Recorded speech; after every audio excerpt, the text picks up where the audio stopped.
He used to sleep under a broken bridge, a barber with nothing but a pair of rusty scissors and a dream everyone laughed at. People passed him every day, tossing coins without looking, never realizing they were walking past a man who would one day own the city's most luxurious salon. But the road from the streets to success wasn't paved with luck. It was built with betrayal, humiliation, and one life-changing haircut that shocked the entire world. This is the story of a man who lost everything, and then used his pain to carve an empire from the gutter. You stay till the end. The moment he faces the man who once called him trash will break you. The city woke every morning with a rhythm he no longer belonged to. Car horns, footsteps, laughter, and ambition echoing between glass towers. Beneath those same towers, a man slept wrapped in yesterday's newspaper. His pillow a tattered jacket, his world reduced to a cracked toolbox that carried his only weapon against despair. A pair of scissors. They were old, dull, and rusted at the hinge, but to him, they were sacred. Once they'd been part of a dream, a tiny barbershop on the corner of a forgotten street. Now they were all that was left of who he used to be. Every day began the same way. Before the sun rose, he'd walk to the public fountain, splash water on his face, and comb his hair using the reflection from a broken window. He wasn't trying to look good. He was trying to feel human. The city didn't notice him anymore. People walked past, businessmen adjusting their ties, women clutching coffee cups, students scrolling through phones, eyes sliding over him like he was air. He used to smile at them once. Now he didn't waste the energy, but what truly hurt wasn't hunger or cold. It was invisibility.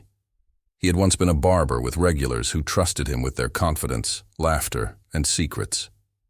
He remembered the warmth of his tiny shop, the smell of shaving cream, the gentle buzz of the clippers, and the way people left smiling. That smile had been his reward, until the day it was taken away. He never liked to think about that day, but it always found him. It had started with kindness, a loan from a friend to expand his shop. But kindness can twist into cruelty when greed gets involved. That friend had taken everything, leaving him in debt he couldn't pay, and a landlord who didn't care about his story. Within a month, his shop was gone. Within 3, his apartment followed. He had walked out of his home with nothing but that small metal box, the one that held his scissors, comb, and razor. At first, he told himself it was temporary. A few nights on the street until he found a way back. But days turned into weeks, and reality hardened around him. Jobs required addresses, food required money, and hope required energy he no longer had. He learned the street's rhythm. Where to sleep safely, which corners cops avoided, which restaurants tossed out fresh leftovers. He learned to recognize kindness in small gestures, a coffee from a stranger, a nod from another homeless man, a coin dropped without hesitation. And through it all, he kept his scissors clean every morning. He'd offer free haircuts at the park, mostly to other homeless men like him. It wasn't about money. It was about dignity. For a few minutes, they weren't nobodies. They were customers again, and when they smiled at their reflection in a dirty mirror, he remembered who he was. But not everyone saw beauty in what he did. Some mocked him, calling him the sidewalk stylist or the bridge barber. Kids would record him on their phones, laughing as he worked carefully under the open sky. One man even kicked over his chair once, saying, "No one wants a haircut from a beggar." He said nothing. He just picked the chair up, cleaned it, and went back to work. Because anger didn't fill stomachs, but purpose did. One evening, while the world glittered with neon lights, he found himself cutting the hair of an older homeless man named Jerome, a man who'd once been a musician before addiction took everything. As the barber trimmed away months of dirt and neglect, Jerome's reflection began to change. He smiled, and for a brief moment, both men forgot the world's cruelty. That smile was worth more than money. It was hope made visible. But the night was cruel again. As rain began to fall, he packed up his things and returned to the underpass he called home. The rain grew heavy, flooding the gutters. His few possessions, a blanket, a torn notebook, an old photo of his mother, soaked through. He sat quietly, Scissors clutched to his chest as thunder rolled overhead. It wasn't the first night he cried. It wouldn't be the last. Days blurred into each other. Seasons changed. He watched new buildings rise where his old shop once stood. Success had a face, and it didn't look like his anymore, yet something in him refused to die. He began trimming his own hair more carefully, making himself look presentable again. Every morning, he still greeted the world, even if it didn't greet him back. Somewhere deep inside, he believed, irrationally, stubbornly, that one day, someone would see his worth again, and then, one morning, someone did. A sleek black car pulled up near the park bench where he worked. The door opened, and a man in an expensive suit stepped out. His shoes alone probably cost more than the barber had earned in his lifetime. The man watched silently as the barber gave an old woman a haircut. Gentle, precise, respectful. When the woman smiled into the mirror afterward, the man spoke for the first time. But the barber didn't hear what he said. He only saw the look in his eyes. It wasn't pity. It was curiosity. After the man left, something strange happened. The next morning, a reporter appeared, holding a camera, then another. Within days, videos of the homeless barber of the park started spreading online. People watched in disbelief as he transformed the forgotten into the dignified, the broken into the beautiful. They called him the barber who cuts hair, not corners. For the first time in years, he wasn't invisible, but fame comes with its own shadows, and not everyone wanted to see him rise again. Someone from his past, the same friend who had stolen his shop, saw those videos too. And he wasn't smiling, because deep down, he knew if the world ever learned what he'd done, he'd lose everything. The winds were shifting. The barber didn't know it yet, but the same hands that once took everything from him were about to meet the same scissors again, only this time the world would be watching. He used to cut hair on the streets just to survive. But one haircut will soon make him famous and expose the man who ruined his life. The world has a strange habit of noticing people only after the internet does. For months he had worked quietly, cutting hair under bridges and in parks, giving dignity to those the world forgot. But one viral video, a single 30-second clip, changed everything. In the video, he was seen giving an old man a haircut in the rain, holding an umbrella with one hand and the scissors with the other. The caption read, "Even when he has nothing, he gives everything."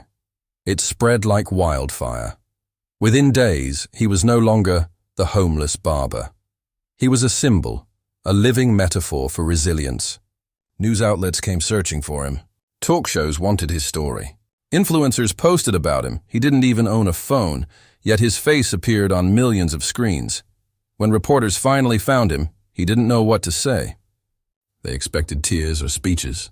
He just smiled shyly and said, "I'm just trying to make people look human again." That one line, raw, unpolished, and honest, melted hearts. Donations poured in. A local charity offered him a small apartment. A famous salon brand sent him professional tools. The man who once slept on concrete now stood in a rented room with clean walls and a real mirror. He touched his reflection for the first time in years. The eyes looking back weren't broken anymore, just tired, but alive. He started cutting hair again, not on sidewalks, but in a small donated studio.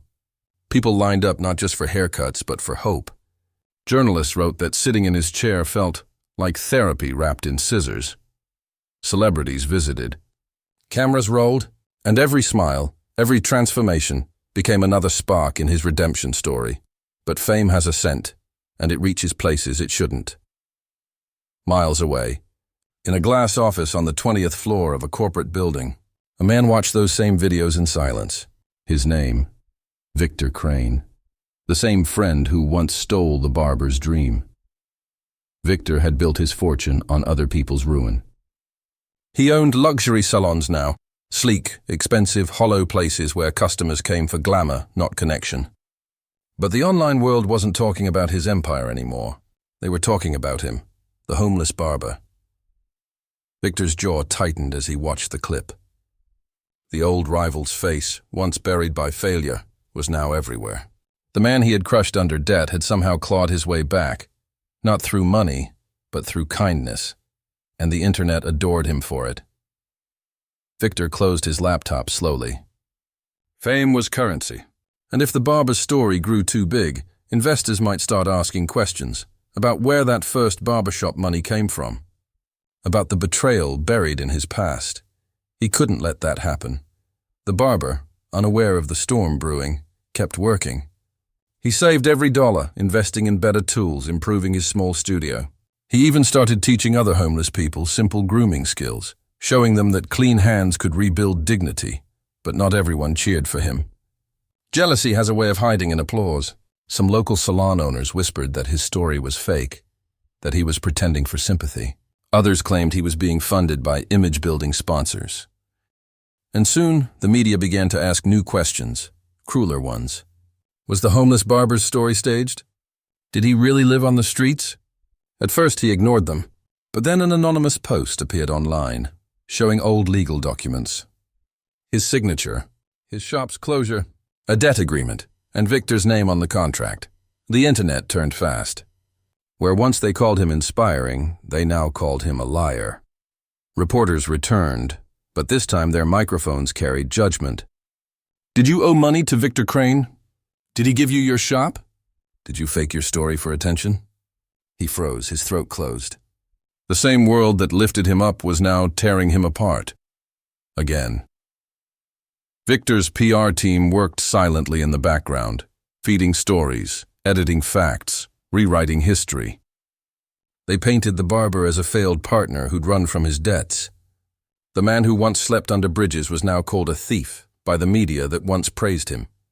But unlike before, this time he wasn't alone. His students, his clients, and the homeless community he'd helped, they all knew the truth. They stood by him. One of them, a young man he'd taught to cut hair, secretly recorded a meeting between Victor's assistant and a journalist. In it, they admitted the smear campaign was paid for. The video leaked online. The narrative flipped overnight. The world saw the manipulation. The comments flooded again, this time with outrage, sympathy, and fury toward Victor Crane. But for the barber, the damage was already done. His reputation was bruised, his heart heavier than ever. Fame, he realized, was just another kind of street, noisy, dirty, and cruel. Still, he didn't stop working. The scissors didn't stop moving.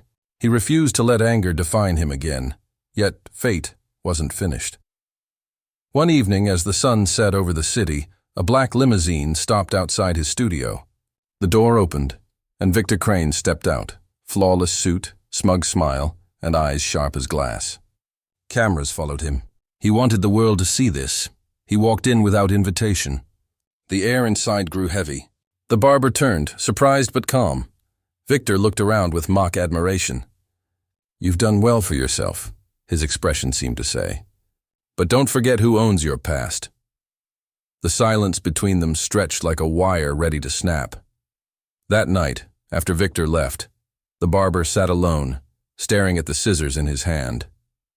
The same pair that had survived the streets. The same pair that had rebuilt his life. He knew what was coming. Victor wanted to destroy him publicly. Again. But this time the barber wasn't powerless. The next day, he announced something unexpected online. An open charity event. Free haircuts for everyone, rich or poor. No cameras, no filters. Just truth. The internet lit up. Journalists, influencers, and even Victor's loyal clients showed up. The event was supposed to be simple. One man cutting hair as he always did. But the world didn't know what he had planned. Behind that chair, something was waiting. A letter. Old, yellowed, and signed by Victor Crane himself. The original loan contract. The proof of betrayal. The barber wasn't seeking revenge. He was seeking truth.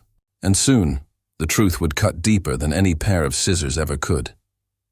When Victor Crane sits in his chair, unaware that the cameras are rolling, the barber won't just give him a haircut. He'll give him a lesson the whole world will never forget. The morning of the event arrived heavy with anticipation. Crowds gathered around the modest studio, cameras flashing, voices buzzing like a hive. The words, "Free haircuts for everyone," were painted in plain white on a wooden board by the door. Humble, quiet, almost naive amidst the chaos of media vans and luxury cars. Inside, the barber stood calm, dressed not in a suit or polished shoes, but in the same worn apron that had carried him through the streets. He didn't look like a millionaire. He looked like what he always was, a man who had built his fortune with his hands, not his pride. The city's elite showed up first, influencers, celebrities, businessmen, all wanting to be seen supporting the homeless barber who rose again. Cameras loved it. Reporters swarmed, asking questions he politely ignored. His chair stayed still until a black limousine stopped across the street. The crowd's chatter hushed. Victor Crane stepped out, sleek and smug as ever, his watch glinting like a blade under the sun. Every camera turned to him. He walked toward the studio with the confidence of a man who still believed he owned the stage. He didn't come for a haircut. He came for humiliation, to remind everyone who had once been in charge. But the barber, silent and steady, only nodded toward the chair. "Please have a seat." The words were simple, yet they carried a weight Victor didn't understand. He smirked, sat down, and adjusted his cuffs like he was doing the barber a favor. The scissors clicked open. For a long moment, neither spoke. The crowd pressed closer. The cameras zoomed in. Every snip of the scissors sounded like thunder. But this wasn't an ordinary haircut. It was theater. As the barber worked, he spoke quietly to the audience around them, his voice calm but heavy with truth. "I was once a dreamer," he said softly. "I believed success came from hard work and loyalty. I trusted someone I called my brother, a man who took everything I had and left me with nothing but a pair of scissors." Victor's smile froze. But he didn't interrupt. The barber continued, "That betrayal broke me. But the streets taught me something no business ever could. You can lose your money, your name, even your hope. But if you still have kindness, you can rebuild." A hush fell over the crowd. Even the clicking cameras paused. He reached into his apron pocket and pulled out a small folded paper, yellowed by time. "This," he said, opening it slowly, "is the contract that ended my first barbershop. It has his name on it." He laid the paper gently on the counter. The cameras zoomed in. Clear as daylight, the signature at the bottom read, "Victor Crane." Victor shifted in the chair, his jaw tightening. "This means nothing," he muttered, trying to keep his composure. But the barber wasn't done. He pulled out a second page, the proof from the leaked audio. "This," he said, "is his assistant admitting to paying reporters to ruin my name again, just last month." Gasps rippled through the crowd. Reporters scrambled. Phones recorded every second. Victor's face drained of color. The barber's scissors paused mid-air. "You destroyed me once," he said, voice low but steady. "But you can't destroy a man who's already rebuilt himself from dust." The tension was unbearable. A silence so thick it seemed to hold its breath.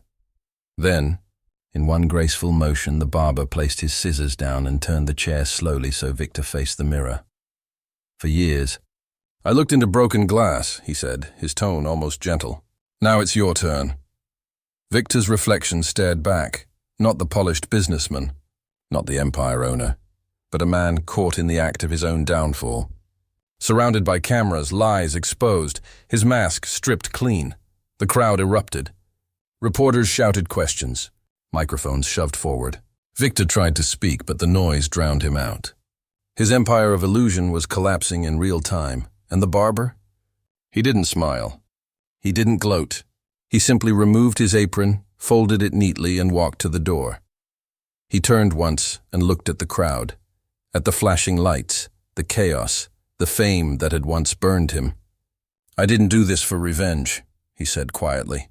"I did it to remind the world that truth, like hair, always grows back, no matter how many times you cut it down." The crowd froze at those words. Then came the applause, not loud and wild, but soft, respectful, rising like a wave of redemption. Victor stumbled out, pale and shaken, cameras chasing him like shadows. His empire's stock dropped that very day. Sponsors withdrew. The truth had done what money couldn't. It had made the world see who he really was. Meanwhile, the barber walked away from the noise, down the same streets where his story began. The same alleys, the same cracked pavements, but now people waved. Some cried. Others offered hugs. That night, the video of the event broke the internet. Titled simply, "He cut more than hair. He cut through lies." It became the most watched clip of the year, but the barber never monetized it. He didn't need to. His peace was the only profit he cared about. And while the world debated his story, his message, his courage, he quietly returned to what he loved most. Cutting hair for those who couldn't afford it. The man who once had nothing had given the world something priceless, a reason to believe in redemption again. The sun rose quietly the next morning. The streets, once alive with noise and judgment, now carried a strange stillness, as if the city itself was reflecting. The barber walked through the same path he had walked years ago, from the bridge where he once slept to the corner where he used to offer haircuts for coins. But this time, he wasn't invisible. People stopped him. Some hugged him. Some just said thank you. He didn't wear luxury clothes or gold watches. His shoes were still worn, his hands still calloused. But there was something unshakable in his walk. The calm of a man who had faced the world and didn't bow. The viral event had changed everything. The truth about Victor Crane spread across every platform, every newspaper, every headline. His empire collapsed in a week. Business partners fled, investors withdrew, lawsuits surfaced. And the same journalists who once took his money now turned their cameras toward the story of redemption, not wealth. The world couldn't stop talking about the homeless barber who exposed a billionaire with kindness, but while others celebrated, he stayed quiet. Fame didn't tempt him anymore. He'd learned its poison once, and he wouldn't taste it again. He opened a small foundation, Second Cut, using donations not for luxury, but for purpose. It offered free grooming training for the homeless, small kits for those living on the streets, and a simple message: you can't change your past, but you can always change your reflection. Every week, he still picked up his scissors and went to the places cameras never followed: underpasses, alleys, forgotten corners. He cut hair, told stories, and listened.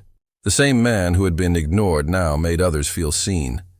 But sometimes, when the city quieted at night, memories returned. The betrayal, the hunger, the endless rain. They didn't haunt him anymore, but they reminded him of who he was. Pain, after all, had been his greatest teacher. One evening, as he was closing the Foundation's new training center, a young man approached, nervous, hesitant.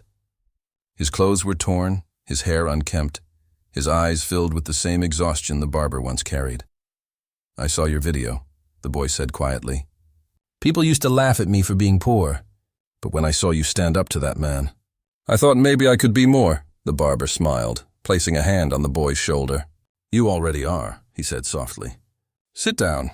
Let's start with a haircut." As he worked, he realized something. Redemption isn't about grand victories. It's about passing the light forward. That moment became more powerful than any viral clip. For every life he touched, a part of his own wound healed. Months passed. The world moved on to new scandals, new heroes, new distractions, as it always does. But those who had truly watched his story never forgot it. Teachers told it in classrooms. Churches used it as a sermon. Motivation channels replayed it with the caption, "He lost everything, and still gave the world something money could never buy." Years later, when his foundation grew across cities, someone asked him in an interview, "Do you ever regret forgiving Victor Crane?" He paused, smiled faintly, and replied, "If I hadn't forgiven him, I'd still be cutting the wrong thing. My own peace." That quote went viral again, not for the drama, but for its truth. Forgiveness didn't make Victor innocent. It made the barber free. Meanwhile, Victor's life spiraled. Every empire built on deceit eventually collapses under its own weight. He sold off his properties, moved abroad, and disappeared from headlines. But one rainy afternoon, years later, he appeared again, outside a shelter run by Second Cut. He was older now, his eyes hollow, his arrogance gone. He waited silently as the barber stepped out, umbrella in hand. For a moment they stood there, two men bound by a past that had destroyed and rebuilt them both.